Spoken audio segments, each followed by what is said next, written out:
Good morning, everyone. Hello, I'm State Senator Judy Schwank, and I am here today with my colleagues from the House of Representatives, Tara Toohill, and State Representative Kyle Mullins, and a host of educators, as you can see, surrounding me here today.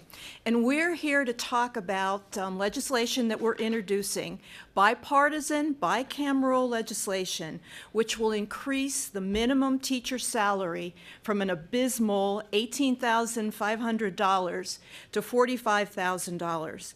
By the way, the last time that this was done was 30 years ago.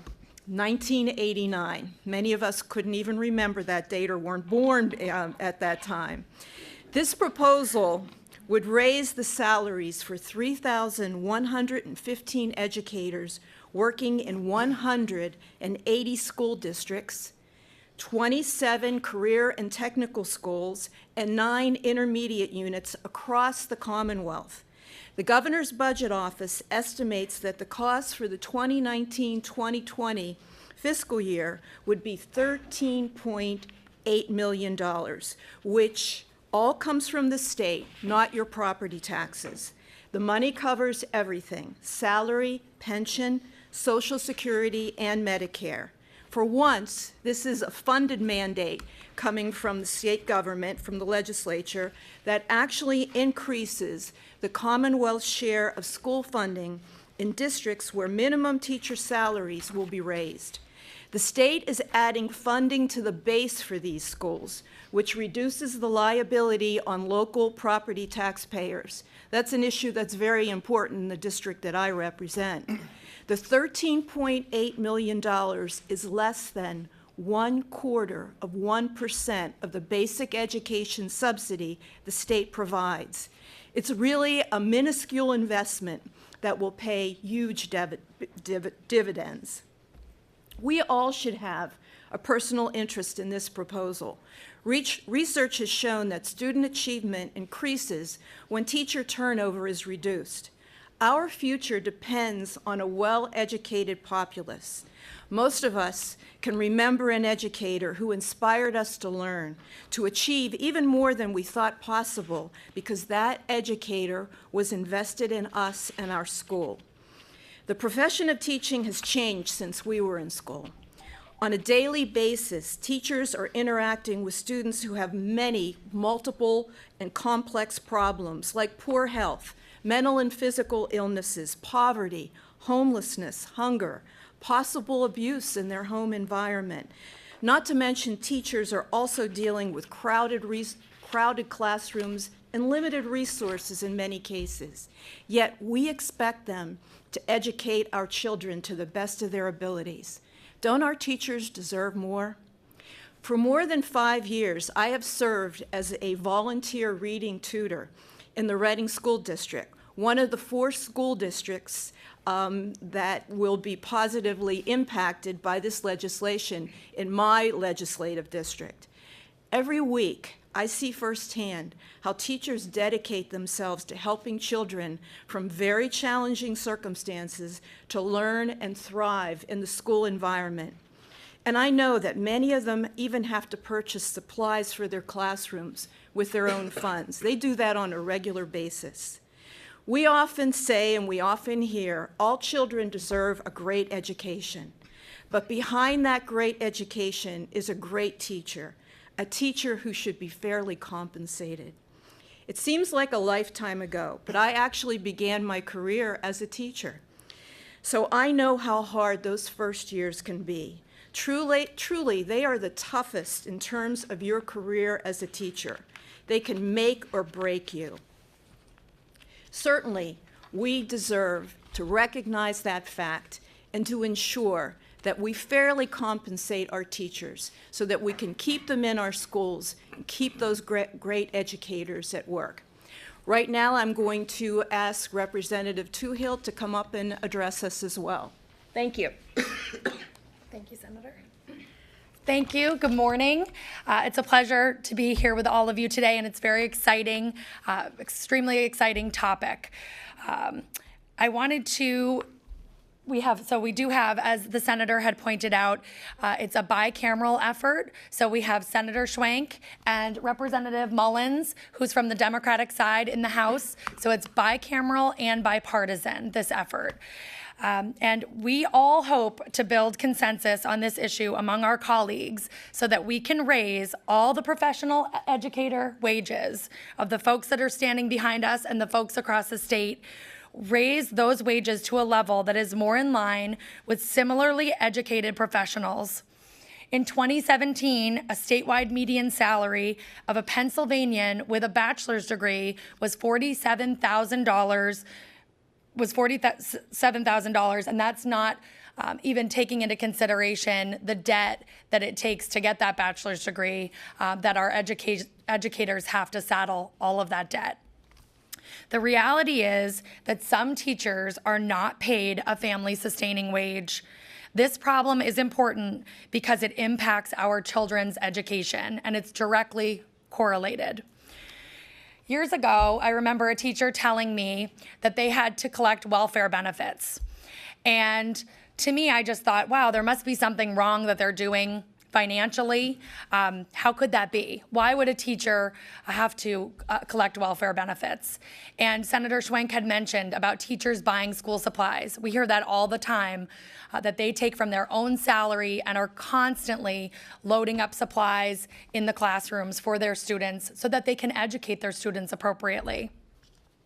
Recently, while out to dinner on a weeknight, my husband and I went out to dinner, and the third grade teacher was the bartender. So our children's third grade teacher was our bartender. And I just thought, wow, it's a weeknight. I know that she was at work this morning, and her husband's also a teacher. And you think, how are we not compensating our teachers an adequate wage that they have to work these part-time jobs? And even another server in the restaurant was also a teacher. So that's time that they're taking away. They focus on our children all day. They focus on your neighbor's children all day. And yet they put more into our children in Pennsylvania than some parents will ever put into their children. The focus and the dedication that they have to educate our youth.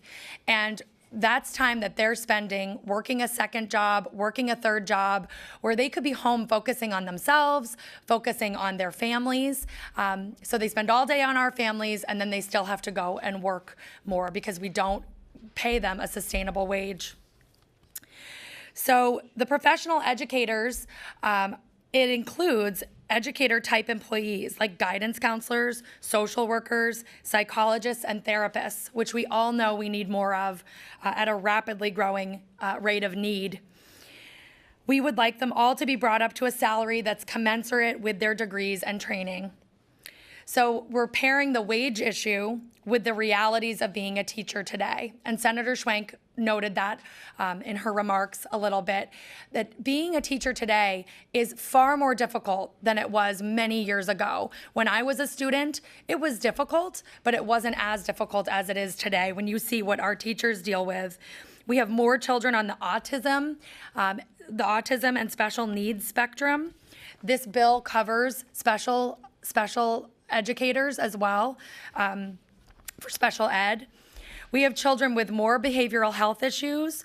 We just got out of a meeting with Chairman Jean DiGirolamo this morning, where we had testimony before the Human Services Committee that there are 27,000 children ages 12 to 17 who are addicted to drugs, and we do not have treatment for them here in Pennsylvania. No treatment.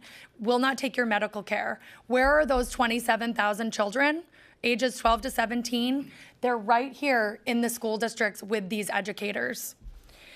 So it's challenging. Teachers today have an incredibly difficult job. A teacher today has to prepare for active shooting drills and question how they would go about protecting their classroom in a case of a catastrophe. Teachers are expected to do more, be more, fix more issues than ever before. There are less individuals who are willing to commit to a profession that is this demanding and where you have to face this many tough challenges on a daily basis. The education professionals helped by this bill are currently not earning enough to raise a small family and pay their college debt. We're asking teachers to juggle responsibilities in their professional roles, and yet at the same time, we're asking them to struggle in order to support their own families. Given the absolutely crucial role teachers play in the lives of our students, our Pennsylvania students, they should not have to scrape by to meet ends meet. And in closing, I wanted to cite for you Article 3 of Section 14 of the Pennsylvania Constitution. Everything that a local school district must do or not do is by act of the General Assembly. The General Assembly shall provide for the maintenance and support of a thorough and efficient system of public education to serve the needs of the Commonwealth. That's Article 3. We're requesting this bipartisan team that this legislation, we're telling you, this legislation was unanimous in 1989, and we are requesting that it be unanimous again in 2019, and that we can start this initiative of $45,000 today for our educators. Thank you so much. And thank you to our educators that are here. You're going to get to hear from them. And now my colleague, Representative Kyle Mullins. Good afternoon. Thank you so much, Representative Toohill. It's an honor to stand here in this bipartisan, bicameral way with Representative Toohill and Senator Judy Schwenk as a way to support our teachers. I stand here as a relatively new legislator who, in addition to an incredible family, owes so much of my personal character development and professional achievement to a long list of amazing, incredible teachers. And I know everyone in this room can think back and remember a teacher who helped shape their lives as well. School children today, my young son, our future generations deserve the same classroom experiences. Unfortunately, in Pennsylvania, we are facing an alarming teacher shortage, and low wages are a major contributing factor. Between 2009 and 2016, we saw nearly a 70% drop in licensures, and requests just last year from school districts for emergency certifications to the Department of Public Education have increased to over 3,000. Of those teachers currently in the classroom and making less than $45,000 a year, 76% are women, 26% have master's degrees and the sizable student loan debt that attends that, and 20% are special education teachers. If we don't attract and retain quality educators, those critical foundational classroom experiences I spoke of will certainly be in jeopardy. We can't risk that, and we can't wait any longer to take action. We must take action at the state level. This is why I'm so proud to work with my colleagues here on this legislation, this bipartisan, bicameral legislation, a program to be fully funded through the state budget. I'll say it again, to be fully funded through the state budget, not by local property taxpayers. Student achievement is critical, and that can't happen without attracting quality teachers and letting them know how much we value them. Thank you. Now I have the distinct honor and pleasure of turning it over to PSEA's President, Rich Askey. Thank you. Thank you. Good morning, everyone. I want to thank Representative Toohill and Senator Schwenk for sponsoring legislation to raise Pennsylvania's minimum teacher salary. I also want to thank Representative Mullins for his strong support of this legislation. It is truly great to have the bipartisan support that we have for this. This proposal will empower struggling urban and rural school districts to attract and retain the best and brightest to teach our students. Pennsylvania's teachers, certified school nurses, librarians, school counselors, social workers, and many other professionals in our schools make a tremendous difference in the lives of students every day. We see it anecdotally, but there is also good research showing that educators are key to student success and that high teacher turnover takes a toll on student achievement. By paying our educators fairly, we can keep them in the classrooms where they will help their students learn and grow. This proposal will also change the lives of more than 3,000 hardworking educators who are struggling to pay student loans, support their families, and care for their loved ones. These educators are not fresh out of college. Half of them have more than 3 years of experience. Their average age is 33 years old. 3 out of 4 of them are women, and many of them have significant student debt. Pennsylvania ranks high among the 50 states in student debt per borrower, and our teachers are struggling with that burden. So these educators take on second and third jobs just to make ends meet, and even then they still don't earn enough to raise a small family. Raising the minimum teacher salary will help those struggling educators pay their college loan debts and make ends meet. Educators play a crucial role in their students' lives, and they should not have to scrape by. Pennsylvanians get that. A recent poll conducted by Harper Polling for PSEA shows 66% of likely Pennsylvania voters favor raising the minimum teacher salary, and nearly 50% strongly favor the proposal.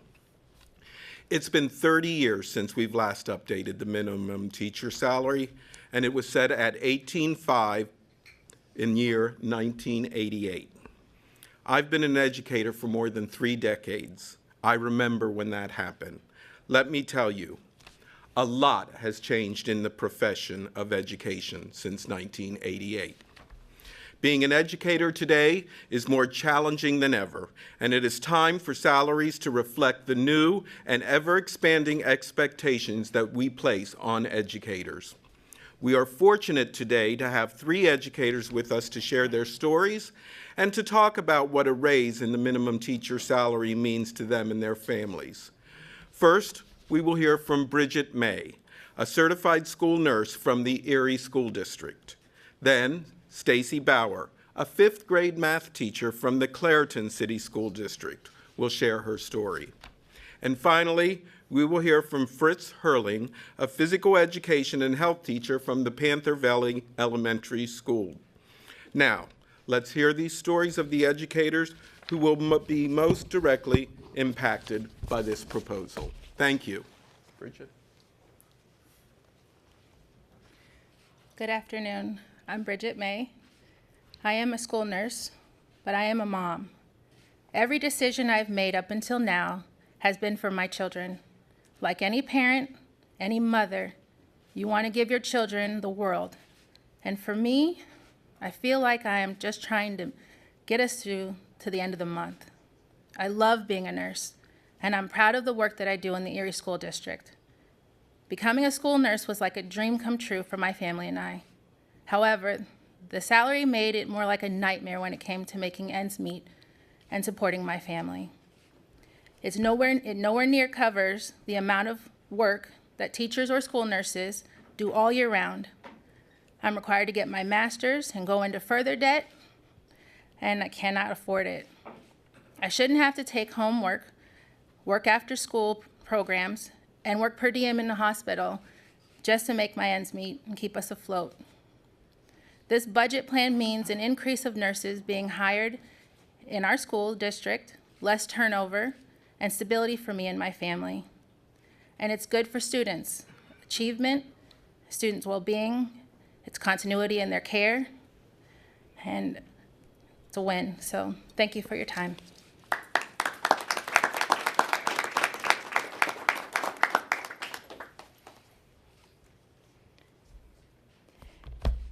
Hello, my name is Stacy Bauer. I am a teacher at Clairton City School District. I work in a low-income school district where most of my students receive free and reduced lunch. Many of my students live in poverty and suffer from mental health issues. I'm a teacher, a counselor, and a therapist daily, even though my degree is only in teaching. In my school, we have extremely high teacher turnover rate. One of the main reasons is our teacher salary. Other school districts around us start a little bit higher or maybe have better benefits. Our starting salary is $38,000. I've been working at Clairton Elementary for 7 years. I am currently the president of our union. I'm considered a teacher leader. I run many after-school programs, and I support many different community activities at Clairton. After working at Clairton for 7 years and having 3 additional years of teaching experience prior, I'm only making $43,000. Before I started my career, I attended Robert Morris University, Waynesburg University, and Point Park University. I am certified as an elementary education teacher, have my master's in special ed, and have an ESL certificate. I currently have $130,000 worth of student loan debt and pay about $700 a month in student loans. That's almost half of that's almost one of my full paychecks each month. I am married to my wonderful husband, and we currently don't have any children. In order for my husband and I to achieve our goals in life, I had to obtain additional jobs. I am currently working as an ESL teacher online and teach students English that live in China. I enjoy this job, but the hours are pretty crazy. Every Monday through Friday, I wake up around 4 a.m., teach 3 to 4 classes, get dressed, and then go to my first job, teaching at Clairton Elementary. On the weekends, I work about 6 to 7 hours, from 4 a.m. to 9 a.m., teaching my ESL students online. Although my husband and I have thought about buying a house and having children someday, the reality is that we don't know if we can afford it or have the time to take care of a family or a house.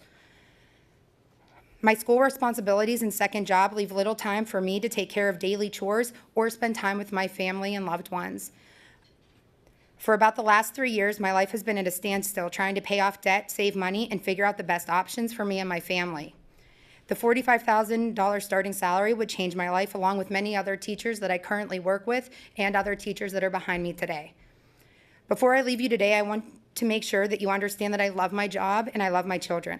I wouldn't change anything I've done. I enjoy going to work and enriching the lives of my students. I know my students need teachers like me in order to be successful. I'm happy that Governor Wolf, local and state politicians are finally having the discussion about the teacher salary gap.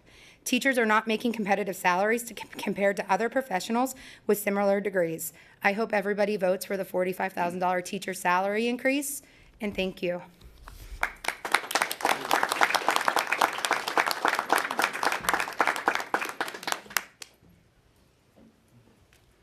Hello, my name is Fritz Herling, and I work at the Panther Valley Elementary School. I have been teaching in Pennsylvania for 9 years now. I am also a newlywed, and I just recently bought a house. All these things with my student loan make it very difficult to move forward. My wife is also a teacher, and she works multiple jobs after school. I work for a rafting company now during the summer for 22 years, just to try and make ends meet to make sure we can afford our bills. Teachers work very hard, despite what some people may believe. I work with a dedicated group of teachers in my school, and those teachers put a lot of work in that's never seen by the public eye. Unfortunately, some of those teachers have been resorted to leave to local districts where the funding is much greater. Not only does that affect our school personally, but it affects our students. The lack of experience that comes back into the schools is a big struggle that many school districts in the state of Pennsylvania have on a regular basis. Teacher turnover and lack of experience is very devastating to the continuing education of the students. I would love to go back for my master's degree. Unfortunately, right now, I do not have the funds to forward the bill to go back for a master's degree. Raising the teacher salary to $45,000 a year would be a big step in not only making surviving and living and paying my bills available, but continuing the education that is necessary for all teachers to have. I'm not much for speaking. I'm going to try to keep this very short and sweet. I know the teachers that are not only standing behind me, but standing with me would love for your help, and they are very appreciative of the people who are trying to fight for our rights to make a sustainable living wage. $45,000 goes a long way for a lot of us teachers, and I just want to thank you guys very much for thinking about us, and not only us, but also our students. Thank you.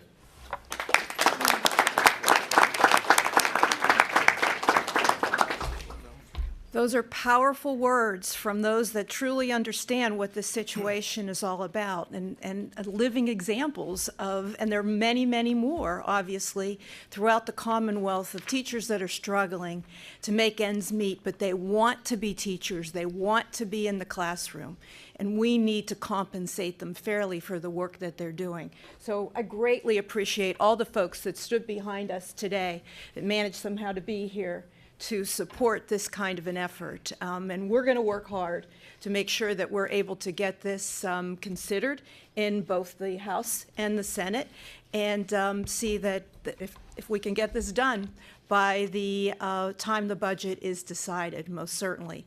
We're happy to address any questions, and we've got a team of experts behind us if we don't know the answers. The only criticism that I've heard is the concern about the ripple effect. And I realize that every time there's a round of teacher contract negotiations, you know, salaries go up generally. Sometimes they're frozen. But I was just wondering if you could speak to this going forward. I mean, I know right now that, you know, some teachers would get a raise up to $45,000, but in the next round of contract negotiations, is there concern about where the funding will come from to pay for those increases? Well, remember first that this funding is baked into the funding formula for these school districts, so that will continue, and I know you recognize that. But we took a look back at what happened in 1988 and 1989 in terms of whether that ripple effect that you talked about occurred, and it did not. In fact, the increases, let's see, the 4 years before the law went into effect, the average teacher salary grew at 3.1% per year. The 4 years after the law passed, the average teacher salary increased 2.8% per year. So it doesn't necessarily follow that everything is going, in terms of salaries, is going to ratchet up because of this modest proposal to try to raise the minimum teacher salary. Anything else, folks? And important to note, back in 1988 and 89, Pennsylvania had not yet capped property tax increases Right. through the index. Right. And that's a significant, excuse me, Jan, a significant sticking point for all of us in our district's property taxes is a huge issue.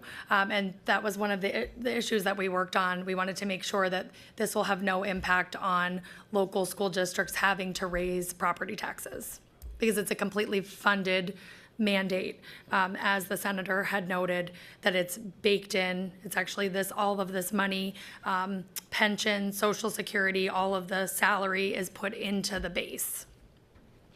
Can you talk about where the governor came up with this figure 45,000? But you know, it's been 30 years since there's been any hike in the minimum wage, but yet we're more than doubling it now. You're calling for more than doubling it.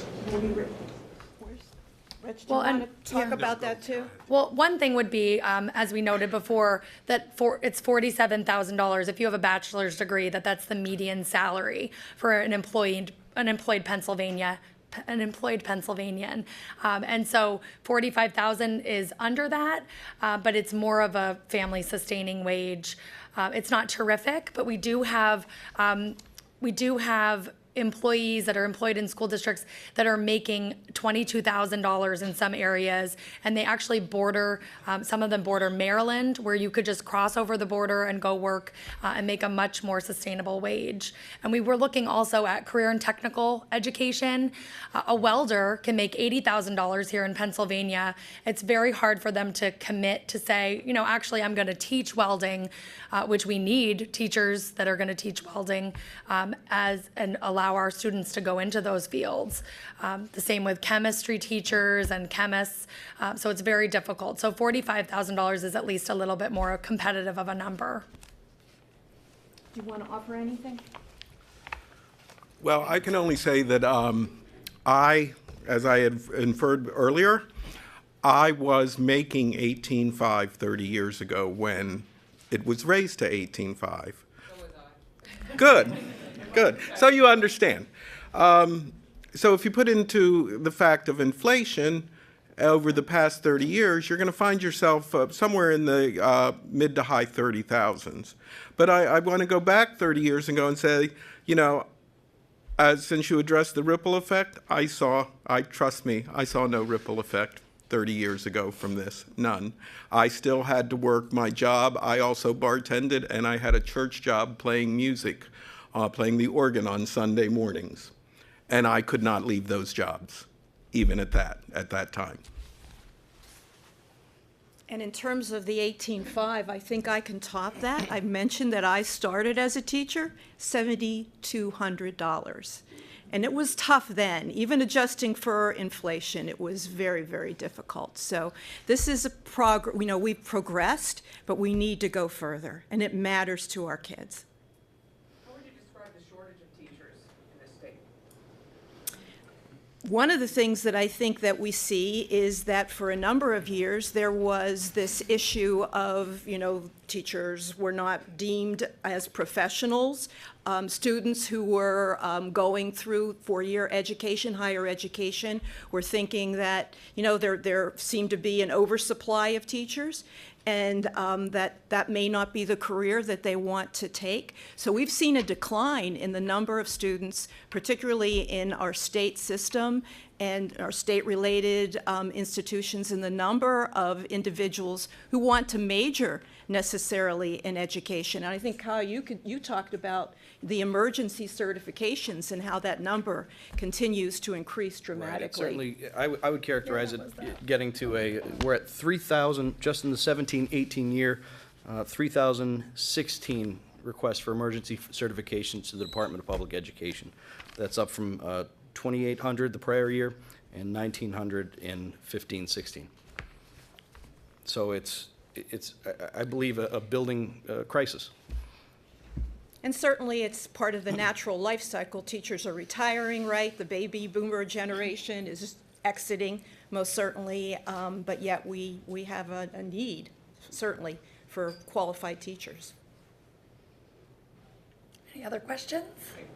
One of the objections from the Pennsylvania Association of School Business Officials is that the collective bargaining, everybody has a chance to negotiate these higher salaries at that time. I guess what's your response to that? If the unions in those areas wanted to fight for this, they could do it at those times. So, excuse me, the local school districts don't have the money to give an increase like this, and that's why it's coming from the state level, which I believe is our duty here in Pennsylvania to make sure that we're adequately compensating teachers for the job and educator professionals for the jobs that they do. This does not impact collective bargaining. There was, in 1989, it didn't impact the collective bargaining. There was no mass opening of contracts, so we don't feel that that's going to be an issue again. And I think it's important to note, for anyone who would assert or ask, isn't $45,000 too high? I think I would answer that question with a question and say, to what degree do we value our educators who valued us? Okay. Thank you, everyone. Thank you so much. much. Appreciated. Thank you to our teachers. Thank you to all you. Yeah.